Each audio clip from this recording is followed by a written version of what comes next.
was working for Mattel Toy Company, and Mattel had come out with this big innovation of open job posting, and I went down to the cafeteria, and there's this whole big bulletin board full of little 3x5 cards with jobs posted on them.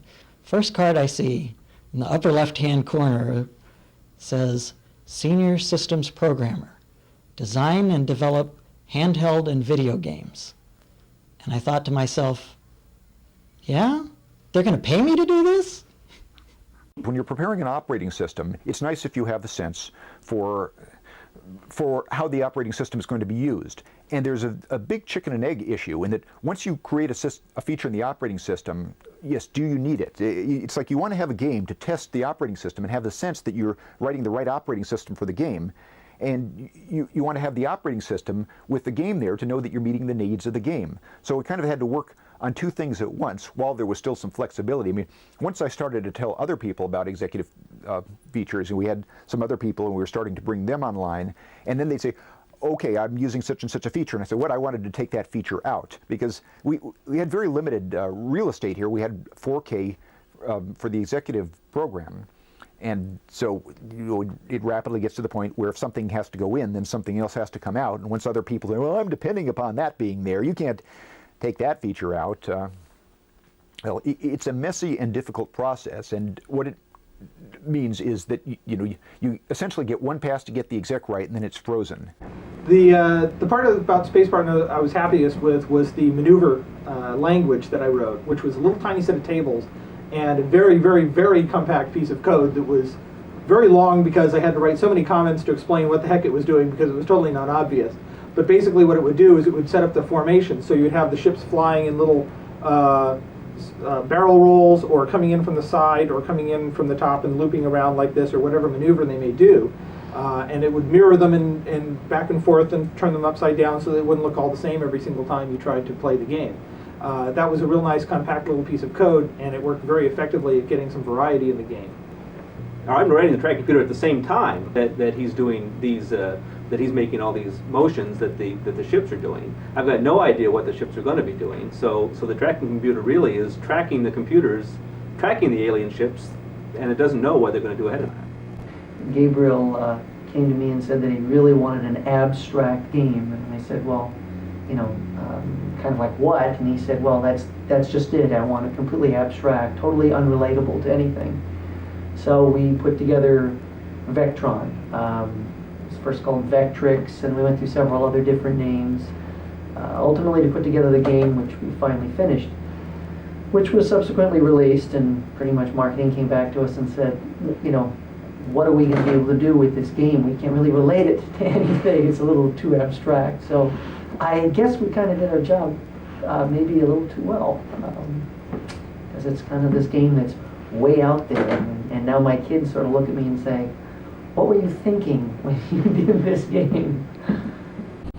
B-17 was the ultimate terror of a release of a product because we literally were told that it had to be finished on a given date so that they could get the factory going to manufacture the product, because if we didn't manufacture it, they would lose tens of thousands of dollars and we'd all be killed, or something along those lines. And so what I had to do is we had one last bug.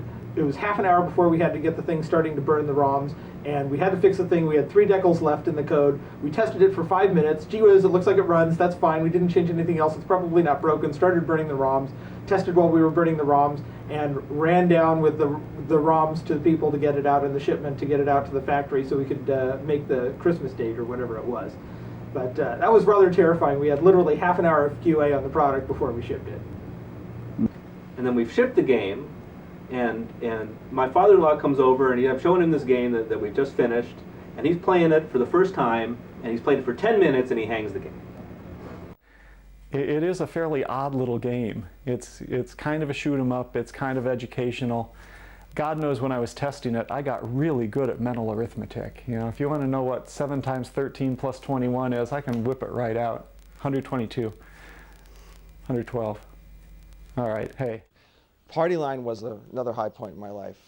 Bill Fisher, Keith Robinson, and myself went out to lunch one day, and we were just talking, and all of a sudden it came up, wouldn't it be a cool idea to have a party line of games at Mattel?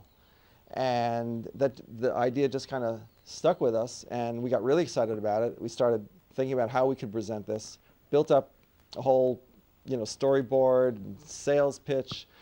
We pitched it to our managers and to Gabriel Baum, and they loved it. And to the point where they sent around a memo later congratulating us on the best marketing pitch from a set of programmers ever. And they went ahead and started seriously considering doing the line of products. And so we worked up several more concepts, and we're just in the midst of trying to build that line of products and get it out to market. And then the whole situation with Mattel started changing. Well, that was the real motivation. The company was clearly sliding under the waves. And there were a number of us that just wanted to get the game in the can before that happened. Get our own little piece of immortality there. My game spent a lot of time in QA, but we eventually got it in the can. For Number Jumble, it was a little bit late, though. It was done, the packaging was done, the documentation was done, and then the last bomb hit. I don't think I've ever worked with a better group of people on the game designers and programmers that we had working for Mattel Electronics. It was a great bunch of people, good camaraderie, a lot of fun, a lot of hard work. There were times when people were there late. There were many times that I pulled all-nighters, and I can remember one time when I had a long drive home, driving over to Steve Ettinger's house and sleeping on the floor there instead of going home and going back the next morning. It was an extraordinary group of people, that were in something very early on. They talk a lot about what sort of the younger staff members, and I manage a lot of younger staff members where I work now, that they're sort of on the vanguard of something. But compared to what we were in the vanguard of, it was a different group of people because we didn't have the luxury of growing up with computers. We came to computers as either young adults or adults. We came to computer games that way. We learned it all together. It was an unbelievable experience. And to see what everybody is still doing. I mean, we are still at the vanguard. Many of us at the vanguard of managing, in more sort of mature companies, that do this sort of thing. Or as the industry matured, a lot of us have been in either key roles, either as management or still as technical people or still as designers. And I think it's one of the great sort of untold stories about an industry that's redefined America's,